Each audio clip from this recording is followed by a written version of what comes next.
If you're fairly new to guitar and you're struggling with rhythm a little bit, then in this video we're going to look at some power chords and some palm muting. Now, what made me think about sort of doing another video about this was just realizing how tricky it is for a beginner. I recently had a new student start with me, and we looked at doing some basic power chords just to get him sort of playing rhythm in time and just chugging away and getting to know a few of the frets.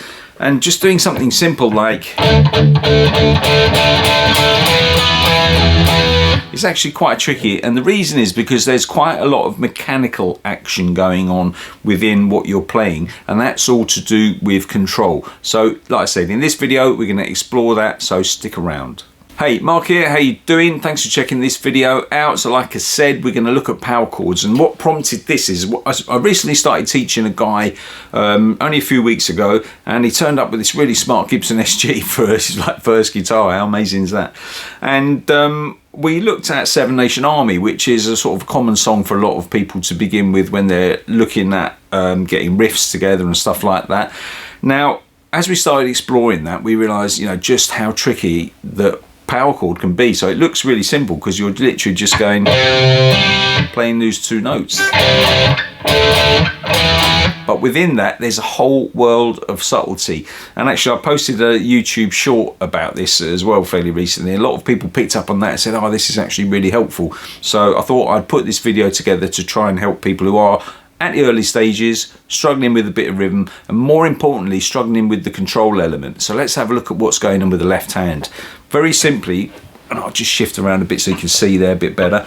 When you're playing there, you're obviously holding down whatever notes you want. So in this case, it's a C power chord. It's just two notes, that one on the 3rd fret, that one on the 5th fret, right? So look, if I want to move up, I just move that up. Keep the same shape, right? So I'm going. Now, before we even look at the right hand with all the kind of stuff going on there, let's think about what this hand's doing to make it nice and tidy. For a start, you really want to relax, okay? You want to get your wrist kind of leveled off as much as you can, so your elbow's not out there, or you're not leaning forward or compromising your comfort, if you like. Now, what's happening here is this hand can be doing a couple of things, and really a lot of it's to do with this finger in here, because this bit here is resting on the strings, because all I really want to make good contact with is that note on the 3rd fret where it's holding it there. There's another thing that I can also do which can cover up, and it depends what's going on with this hand, but it can cover up quite a lot of bits that are going on here in terms of how it sounds. And what I mean by that is when you hit this string,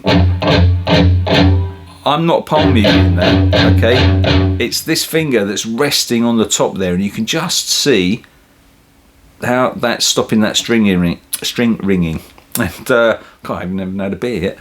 And then when I'm playing this, obviously I don't want to hit all the strings because that's going to make it sound really untidy if I can help it. But if I do hit that string, this finger is stopping that from ringing out, and there, these fingers just resting on the strings there are stopping the rest of it ringing out. So even if I went like this,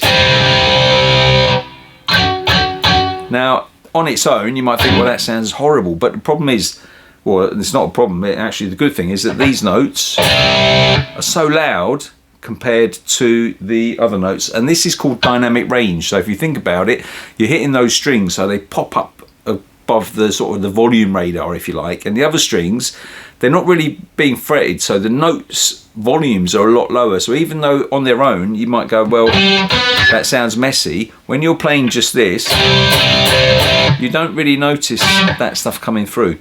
So that there is the first element of control. Now, how you play them, I'm just going to shift again because it's rather than keep chopping and cutting it, you can use this finger and you can play the 1st, the root note, the 5th, and you can play the octave, okay, if you want, but you don't need it, because that really is sufficient, especially in rock music where you've got distortion, which is like covering up a lot of the harmonic elements that you get from other notes. So if you try and play a full chord, they don't always sound that great. So 2 notes is enough.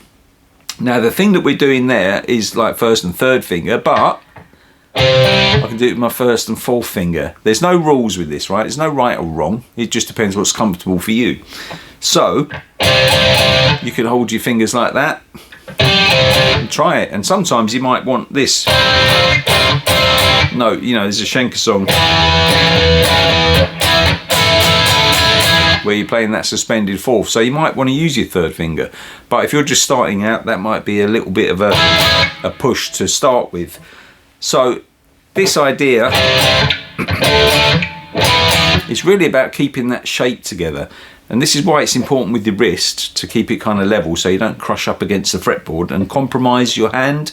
And also, if you can keep your fingers super relaxed, that's nice and easy to move between them. And there's a couple of other things which I'll show you in a second. And by the way, if you like this kind of thing and you want to improve your playing and you sort of get fed up with like bouncing around from random YouTube videos, why don't you check out my free guitar community? It's called Guitar Evolution. It's a link below. Now, what we're doing here is when we slide up, I don't drag the strings along, but I let go very subtly. I don't take my hands off, obviously. Now it depends what you're playing. If I was going,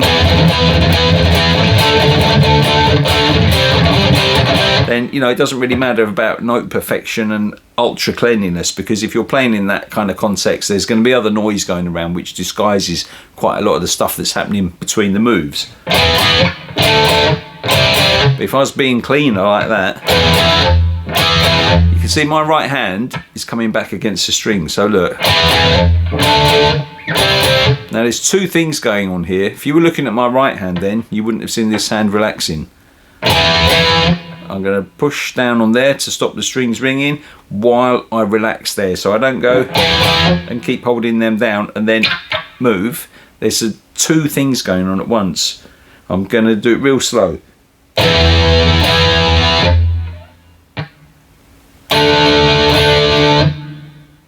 Okay, so I know it's really exaggerated, but okay, and the trick is to keep the shape. Now I'm sitting in a really weird position now because I'm trying to show you the camera, but I want you to see this.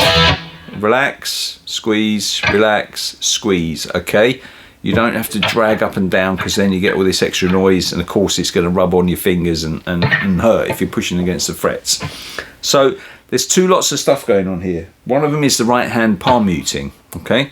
Now, you don't have to palm mute, depend if you're going, because the changes are quick, you wouldn't necessarily notice that there's no control going on. But if I was going, okay, I'm using this hand to kind of do that and then cover the strings while I move, so it keeps everything really clean.